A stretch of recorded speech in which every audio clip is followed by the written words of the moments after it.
It was a quiet evening in the small town of Gund.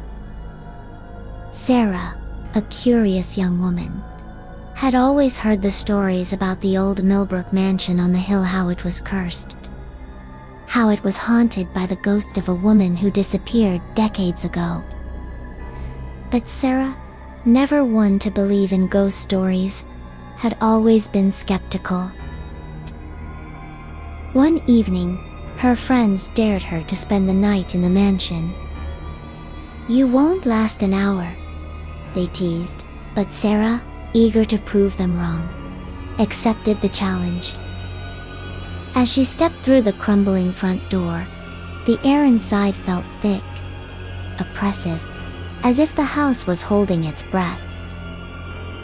The floorboards creaked under her feet, and her flashlight flickered erratically, casting long shadows on the walls.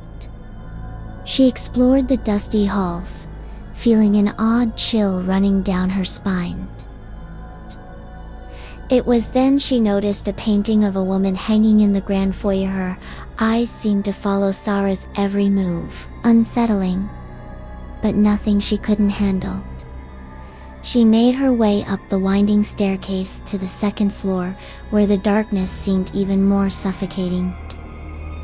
As Sarah entered a dimly lit bedroom, she felt something cold brush against her skin. She turned, expecting a draft, but saw nothing.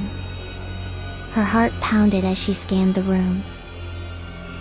That's when she heard a soft whisper, almost inaudible, like a voice coming from the walls.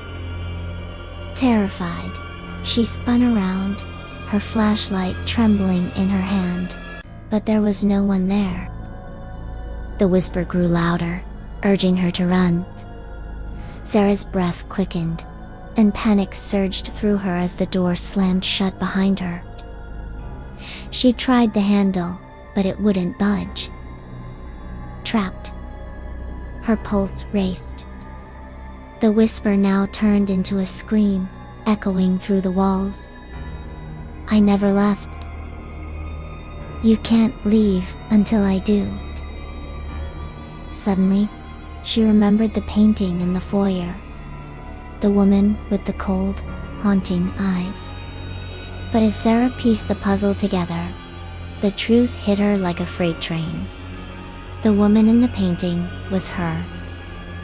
With a jolt, Sarah's vision blurred, and the mansion around her began to fade into darkness. As everything went black, she realized too late. The curse wasn't just a story. It was the price she paid for curiosity.